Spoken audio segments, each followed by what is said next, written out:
ഇപ്പോൾ brigadier doctor Mohanan Pillai, അദ്ദേഹം പ്രതിരോധ വിദഗ്ധൻ കൂടിയാണ്. അദ്ദേഹം ഇപ്പോൾ ടെലിഫോൺ ലൈൻ ചെയ്യുന്നത്. ശ്രീ മോഹനൻ പിള്ള, സ്വാഗതം സി മലയാളം ന്യൂസിലേക്ക്. പ്രതിരോധ മേഖല, ഇന്ത്യയുടെ പ്രതിരോധ മേഖല വളരെ ശക്തമാണ്. അത് എത്രത്തോളം പാകിസ്ഥാന്റെ പ്രകോപനം ഉണ്ടാകുമ്പോഴും തിരിച്ചടിക്കുക തന്നെ ചെയ്യും എന്നുള്ള കാര്യം ഉറപ്പാണ്. അത് ആരംഭിച്ചും കഴിഞ്ഞിട്ടുണ്ട്. ഇപ്പോഴത്തെ ഒരു സാഹചര്യം അതെങ്ങനെയാണ് താങ്കൾ കാണുന്നത്? ഇന്ത്യ ശക്തമായി തന്നെ തിരിച്ചടിക്കുമ്പോഴും പാകിസ്ഥാന്റെ ഭാഗത്തു നിന്നും അവിടുത്തെ മുതിർന്ന നേതാക്കൾ ഉൾപ്പെടെ തന്നെ, മന്ത്രിമാർ ഉൾപ്പെടെ തന്നെ അത്തരത്തിൽ ഒരു ഭീഷണിയുടെ സ്വരം ഇപ്പോഴും മുഴക്കുന്നുണ്ട്. ഈ ഒരു കാര്യങ്ങളെയൊക്കെ എങ്ങനെയാണ് താങ്കൾ കാണുന്നത്? തീർച്ചയായിട്ടും പാകിസ്ഥാനെ സംബന്ധിച്ചിടത്തോളം അത് ഓവർ ആൻഡ് അബ് കഴിഞ്ഞ കുറെ ദിവസങ്ങളായി നമ്മൾ കാണുന്നുണ്ട്. പാകിസ്ഥാൻ ആർമി ചീഫ് ജനറൽ മുനീറിന്റെ ക്രിയേഷനാണിത്. അയാൾ വെൽ പ്രിപ്പയർഡ് ആയിട്ട് അയാളുടെ നെക്സ്റ്റ് അംബിഷൻ എന്ന് പറയുന്നത് പാകിസ്ഥാൻ പ്രസിഡന്റ് ആകുക എന്നുള്ളതാണ്. അതാണ് അവിടുത്തെ ചരിത്രവും. നിലവിലെ ഗവൺമെന്റ് വളരെ അൺസ്റ്റബിൾ ആണ്.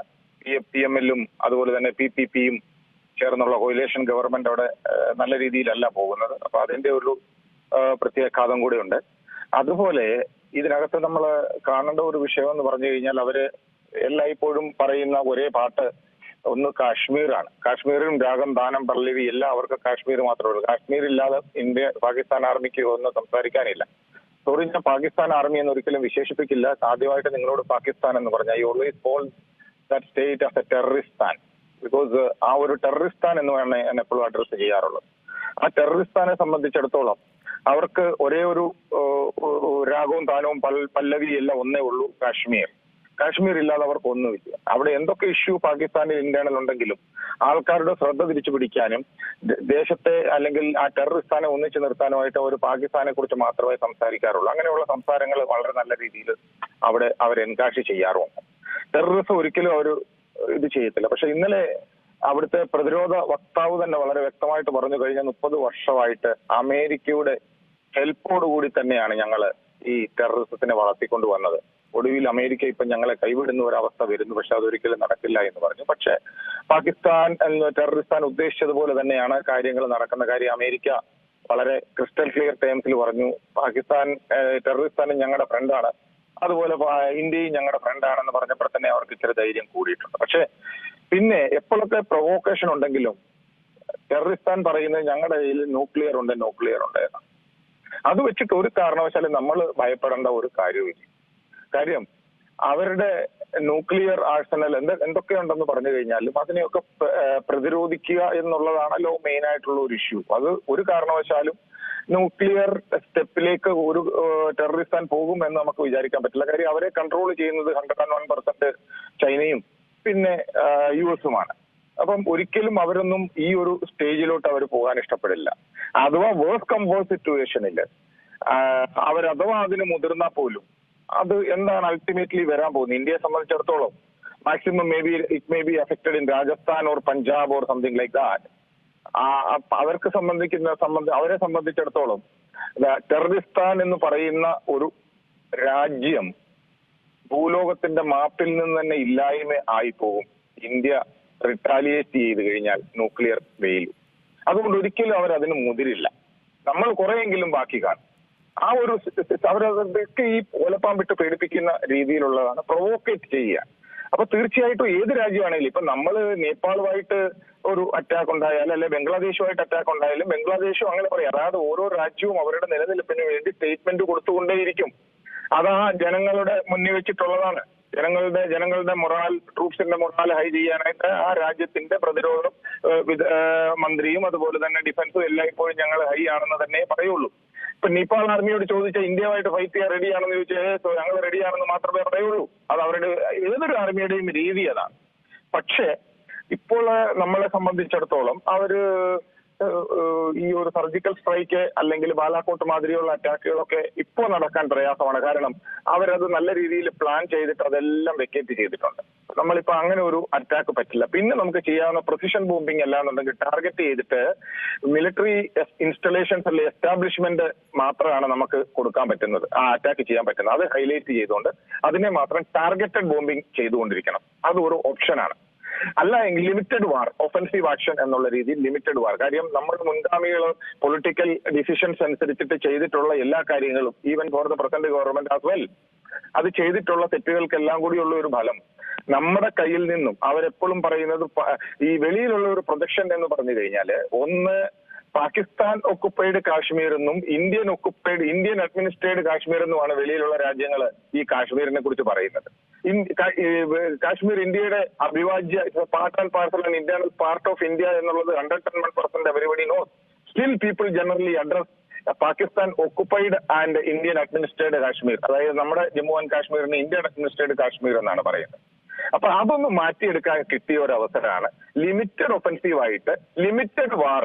കാരണം വെച്ച് കഴിഞ്ഞാൽ ഈ occupied Kashmir especially Pir Panjal area എടുത്തു കഴിഞ്ഞാൽ നമ്മൾ കാണും നോർത്ത് ആക്സിസ് രണ്ടും ജമ്മുവിൽ നിന്നുള്ള രജൌരി പൂഞ്ച് എന്നുള്ള ഒരു ലെഫ്റ്റ് ആക്സിസും ഉധംപൂർ ശ്രീനഗർ എന്നുള്ള റൈറ്റ് ആക്സിസും സ്ട്രെയിറ്റ് അവേ പോയി കഴിഞ്ഞു കഴിഞ്ഞാൽ ഈ ഇടയ്ക്ക് കിടക്കുന്ന കുറച്ച് ഭാഗമാണ് പീർ പഞ്ചാൾ എന്ന് പറയുന്നത്.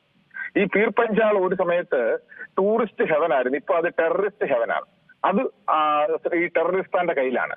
അതുകൊണ്ടാണ് നമുക്ക് ഏറ്റവും കൂടുതൽ പ്രശ്നം വരുന്നത്. ഇപ്പോൾ നമ്മള് തീർച്ചയായിട്ടും അവർ സിംല കരാർ പുറകോട്ട് മാറുക എന്ന് പറഞ്ഞു. സിംല കരാർ പുറകോട്ട് മാറുക എന്ന് പറഞ്ഞാൽ അവർ തന്നെ അവരുടെ കുഴി കൊണ്ടുപോയി ചെയ്തത്. നമ്മളൊന്നും ചെയ്യേണ്ടത്, നിങ്ങൾ സിംല കരാർ റദ്ദ് ചെയ്തോളൂ, നമ്മള് താഷ്കന്റ് കരാറും അങ്ങ് റദ്ദ് ചെയ്യാന്ന് ഇന്ത്യ പറഞ്ഞാൽ മാത്രം മതിയായിരുന്നു. താഷ്കന്റ് കരാർ എന്ന് പറഞ്ഞു കഴിഞ്ഞാലാണ് ഈ കൊടുത്ത സ്ഥലങ്ങളെല്ലാം താഷ്കന്റ് എഗ്രിമെന്റ് വെച്ചാണ് കൊടുത്തിരിക്കുന്നത്. ഇനി ഞങ്ങൾ അതിലോട്ട് പോകുന്നില്ല, ഞങ്ങൾ താഷ്കന്റ് എഗ്രിമെന്റ് ആകുന്നില്ല എന്ന് പറഞ്ഞുകൊണ്ട്, ബൗണ്ടറിയെ നമ്മൾ ആക്സെപ്റ്റ് ചെയ്യുന്നില്ല എന്ന് പറഞ്ഞുകൊണ്ട്, ലൈൻ ഓഫ് ആക്ച്വൽ കൺട്രോൾ എന്ന ഒരു സംഭവം ഇല്ല എന്ന് പറഞ്ഞതുകൊണ്ട് 47 ഡിവിഷൻ ടൈമിലെ സർ റിച്ചാർഡ് റാഡ്ക്ലിഫ് എന്ന് പറയുന്ന ബ്രിട്ടീഷ് ഉദ്യോഗസ്ഥൻ ബൗണ്ടറി കമ്മീഷന്റെ ചെയർമാൻ ആയപ്പോൾ ആ റിച്ചാർഡ് റാഡ്ക്ലിഫിന്റെ അതേ ലൈൻ വെച്ച് തന്നെ ഇന്ത്യ ടെററിസ്ഥാൻ രണ്ടാക്കിക്കൊണ്ട് ആ ഒരു ലൈനിൽ നിന്ന് നമ്മൾ നമ്മുടെ ഏരിയ പിടിച്ചെടുത്തു കഴിഞ്ഞാൽ പിന്നെ ടെററിസം എന്ന് പറയുന്നത് ഒരു 90% ഇല്ലായ്മ ചെയ്യാൻ പറ്റും. ഒന്ന്. രണ്ടാമത് ഡിപ്ലോമാറ്റിക് വേയിൽ നമ്മൾ ചെയ്യണം. ഒന്ന്, നമ്മൾ ഡയറക്റ്റ് ഫൈറ്റ് ചെയ്യാതെ ബലൂചിസ്റ്റുകളെ കൊണ്ട് അവിടെ ഫൈറ്റ് ചെയ്യിപ്പിക്കുക. ഓൾറെഡി സ്റ്റാർട്ടഡ് ആണത്. അവിടെ ഇന്റേണൽ പ്രോബ്ലം കൂടുതൽ നമ്മൾ കത്തിജ്വലിപ്പിക്കുക. അതായത് ബലൂചിസ്ഥാനിൽ നമ്മൾ ഇൻഡയറക്ട്ലി സപ്പോർട്ട് കൊടുക്കുകയാണ്. അതൊരു ടാക്ടിക്കൽ വിക്ടറി ആയിരിക്കും. പാകിസ്ഥാൻ ഒക്കുപ്പൈഡ് കാശ്മീരിലും അതുപോലെ തന്നെ അവിടെയും നമ്മൾ ഇൻഡയറക്റ്റ് സപ്പോർട്ട് കൊടുത്തുകൊണ്ട് അവിടെയുള്ള ആൾക്കാരെ, അങ്ങനെയാണല്ലോ നമ്മൾ ബംഗ്ലാദേശ് ലിബറേറ്റ് ചെയ്തത്. അപ്പൊ ഈ ഒരു രീതിയിൽ നോക്കുമ്പോൾ അവരുടെ ഓൾമോസ്റ്റ് ഓൾ പ്രോവിൻസ്, മെയിൻ ആയിട്ടുള്ള ഒക്കുപ്പൈഡ് കാശ്മീരും ബലൂചിസ്ഥാൻ എന്ന് പറയുന്നതാണ് ഏറ്റവും വലിയ പ്രോവിൻസ്, അതുകൊണ്ട്.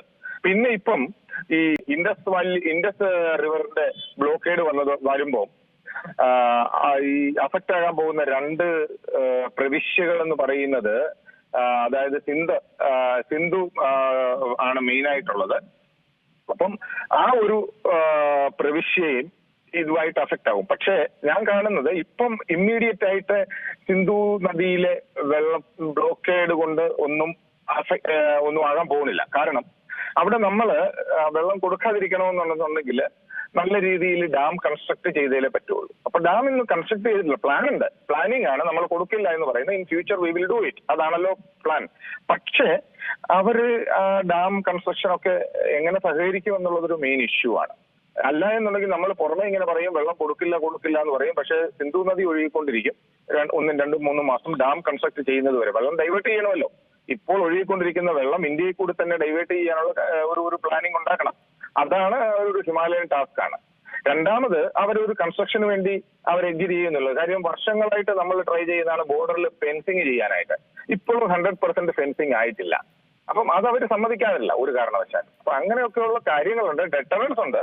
ഇൻഡസ് റിവർ ബ്ലോക്ക് ചെയ്തുകൊണ്ട് ഒരു ഡെറ്ററൻസ് കൊടുക്കാൻ പറ്റും. പക്ഷെ പാകിസ്ഥാനെ സംബന്ധിച്ചിടത്തോളം വിരളി പിടിച്ച് നടക്കുകയാണ്. അവർക്കറിയാം ഒരു കാരണവശാൽ ഇതിലൊക്കെ നല്ല ഇന്റർനാഷണൽ സപ്പോർട്ട് ഉണ്ടായിരുന്ന സമയത്ത് പോലും, US-ന്റെ റൈറ്റ് ഹാൻഡ് ആയിരുന്ന സമയത്ത് പോലും, അന്തർദേശീയ സ്ഥലത്തില് ഇസ്ലാമിക് കൺട്രീസ് എല്ലാം സപ്പോർട്ട് ചെയ്തിരുന്ന സമയത്ത് പോലും ഒരു ഇഞ്ച് പോലും ഒരു ലെവലിൽ പോലും പാകിസ്ഥാൻ ഈ ടെററിസ്ഥാന് നമ്മുടെ നേരെ ഒരു ആധിപത്യം സ്ഥാപിക്കാൻ കഴിഞ്ഞിട്ടില്ല. അവർക്കറിയാം അവരൊരു ബിഗ് സീറോ ആകുമെന്നുള്ളത്. പക്ഷെ അതൊക്കെ ഉള്ളിൽ കണ്ടുകൊണ്ടാണ് പണ്ടത്തെ സുൽഫക്കറിൽ അലി ഭൂട്ടോയുടെ ഇസ്ലാമിക് ബോംബ് എന്ന തന്ത്രം പുറത്തെടുക്കാൻ അവർ നോക്കിയത്. ഇവിടെ ഈ കാശ്മീരിലെ ഈ പഹൽഗാം അറ്റാക്കിലൂടെ. എന്തായിരുന്നു ഇസ്ലാമിക് ബോംബ് എന്ന് നിങ്ങൾക്കറിയാമല്ലോ. കാര്യം സുൽഫിക്കർ അലി ഭൂട്ടോ പറഞ്ഞു, ഇന്ത്യയും പാകിസ്ഥാൻ ടെററിസ്ഥാനും കൂടെയുള്ള അറ്റാക്ക് ഉണ്ടായപ്പോൾ any attack against Pakistan is considered as an attack against organisation of Islamic countries. Big bomb, Islamic ബോംബായില്ലേ?